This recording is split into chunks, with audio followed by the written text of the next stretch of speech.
What's going on, everybody? Welcome back to Bradley Gardner Fishing. Today we are actually going to do a recap video for Lake Eufaula from my last video I just posted.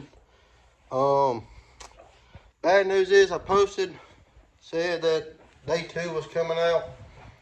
Well, I started editing that video. I didn't have no fish catches on it.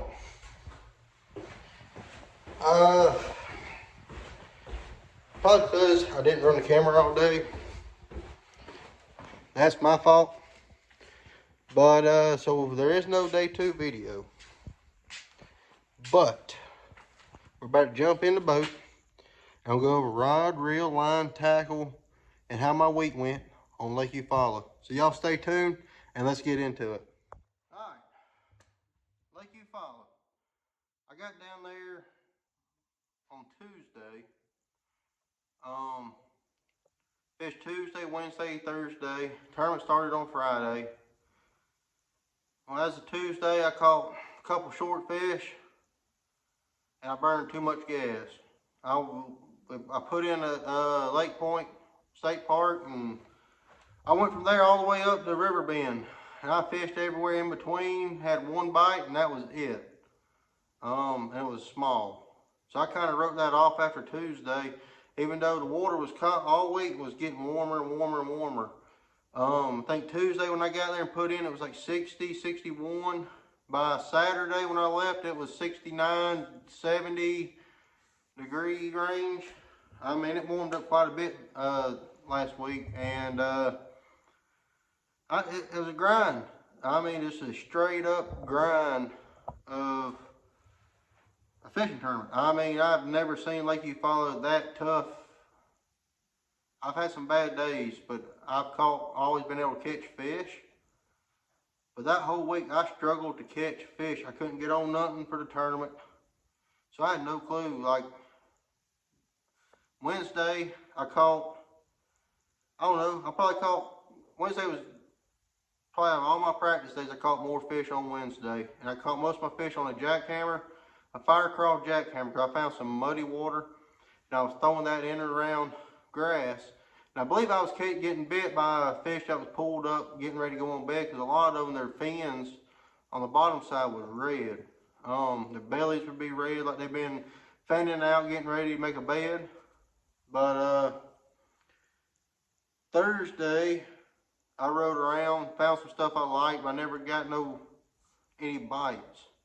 I think I caught 2, maybe 3 fish all day. My dad came down. He don't really know Lake Eufaula very well, but he came down and he wanted to follow me down below the causeways because he wanted to go see what the bottom part of the lake looked like. And so we went down there. He pulled up first stretch, had a 5 and a 3 back to back on top water.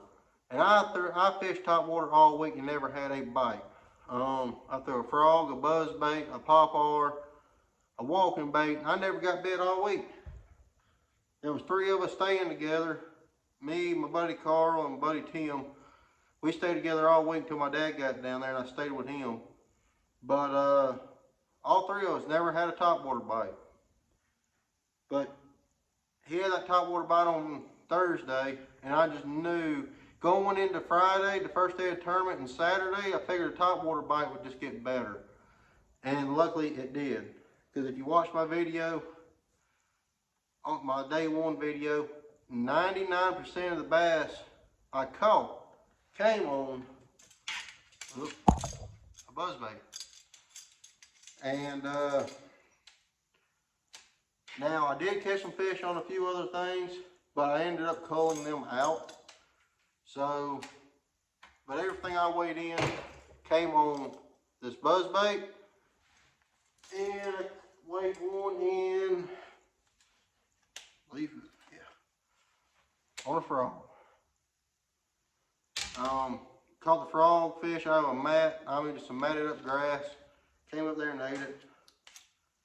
But the buzzbait, I was throwing it everywhere, anywhere you can think of, and I was getting bit. I wasn't catching a lot of fish, but they were coming up. I had 1 or 2 come up and slap at it, and I drop my rod, reel in, drop my rod, pick up another bait, throw right back in there and catch that fish every time. If one showed themselves, I caught them. May not necessarily been on the buzz bait, but I'll show you my follow-up bait I used on Friday. But Friday, yeah, like I said, everything I weighed in came on the buzz bait. It's a 3/8 ounce buzz bait. It's a Zoom Z-Crawl Junior, just white. 20-pound fluorocarbon. I like using the Seagull Red Label. It's not super expensive. It's kind of a low budget fluorocarbon in my opinion, but it's really good. I've never had an issue with it. And since I started using it, I've tried others, but it's hard to beat this. I've broke different brands, but every time I keep going back to the Seagull. The rod and reel, I was using a 7'3" medium heavy. This is a ARC Randall Tharp series rod, and a Revo. This is a STX 7 1-to-1 gear ratio. This is a Gen 3 Revo. I have quite a few Gen 3 Revos, and I love them. But that was my setup. And I did catch 2 buzzbait fish on Saturday that I weighed in. I only weighed in 4. And we're gonna get into the other 2 baits I caught fish on that day. But my backup bait I used all week for top water, and I drug this around and caught fish too. And it's just the old standard Texas rig lizard. This in here is the Zoom Magnum lizard. It's an 8-inch lizard. I had it rigged up on an 1/8 ounce weight, and you see I had a bobber stop on it. This is a 4/0 owner hook, just a regular hook here. I used a 4/0. 15-pound fluorocarbon. This is a Seagull Red Label as well. About everything I got on my reels is Seagull Red Label.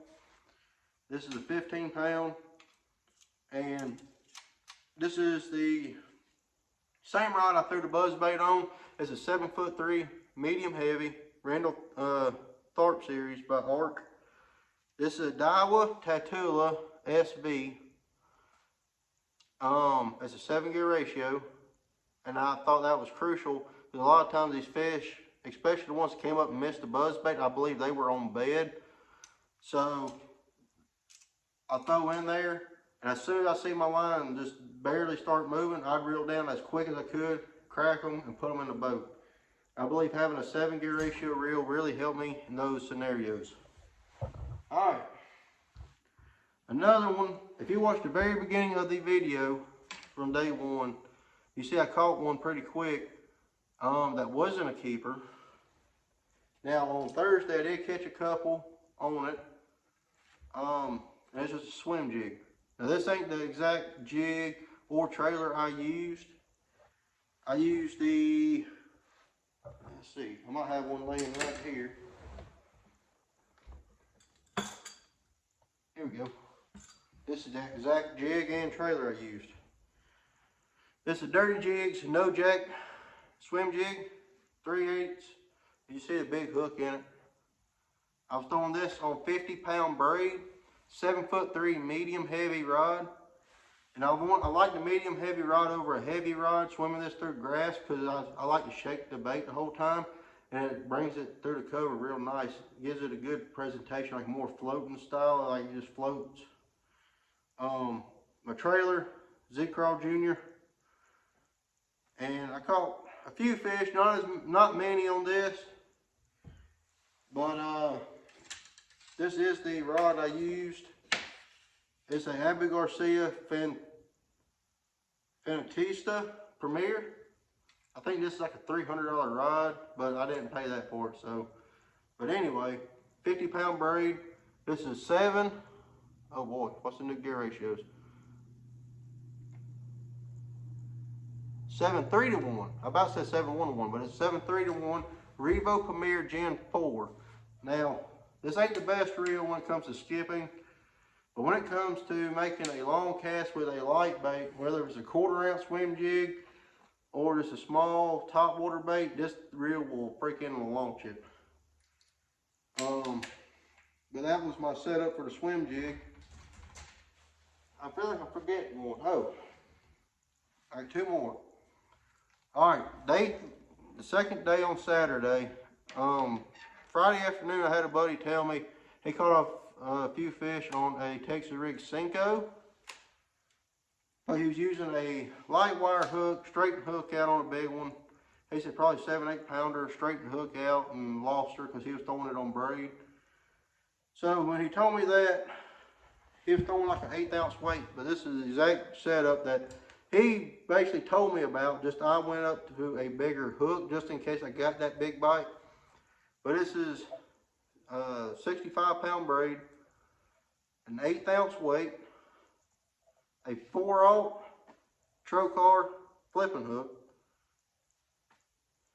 just a straight shank flipping hook, and this is a Bass Pro Shop Cinco. I think it's called, oh boy, I can't think of the name of it exactly, but it's a really good stickworm Cinco, whatever you want to call it. It's a really good bait, and I've caught a ton of fish on them. But I'd take this and find holes. I'd find holes in a mat, like a solid mat, about that big around, maybe a little bigger, and I'd throw this in the holes, and I caught a couple fish, and I caught one that measured on the second day doing that. That happened to be my fourth keeper that I weighed in. I caught it, put it in the live well, pulled the trolling motor up, and went and checked in, if that tells you anything. All right, the final thing I caught a fish on this past week in the tournament. Get it down here. Just a standard shaky head, and I drop it. But this here is I normally make my own shaky heads, but I haven't had time to make any, and I'm out. So I ran by Walmart down there and bought some shaky heads.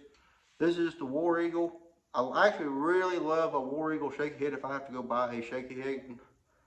But there's a War Eagle. It's a 3/16 shaky head, a 10 pound leader, a 7-foot medium action rod. This is another Tharp series by Art. A Lew's Custom Pro. It's a 3,000 size reel. I like a bigger reel because I feel like I make farther casts with a bigger reel. 15 to 20 pound braid.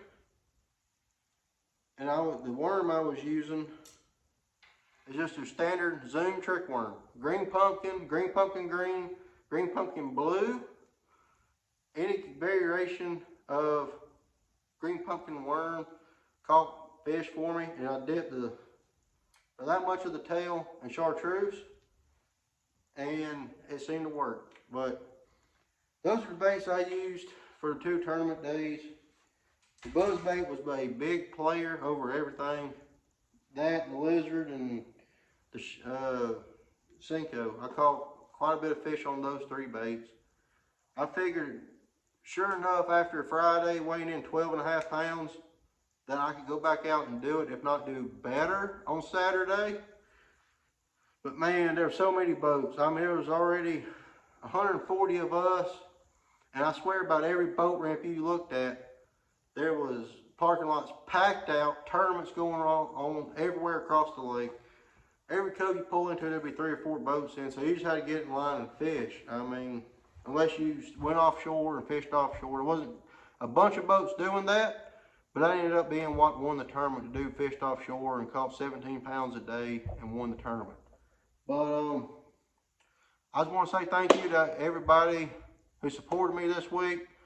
Calls, text messages, Facebook messages, anyone who messaged me, thank you, wishing me luck. I greatly appreciate it. Not the finish I wanted this week. I finished 38 out of 140 boats. Don't get me wrong, that's a good finish.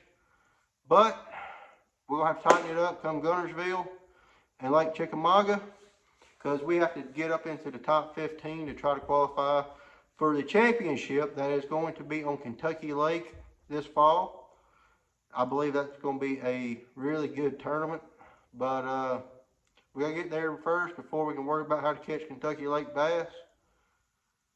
So, anyways, thank you everyone. And I can't wait to get to Gunnersville and get that tournament started. We got a long ways to go. It ain't until May. We got a lot of fishing in between, and we're gonna be pumping out videos, a lot more videos in between now and then. So if you will, hit the like button, and if you haven't already, hit the subscribe button, and I will see you next time right here on Bradley Gardner Fishing. I see y'all.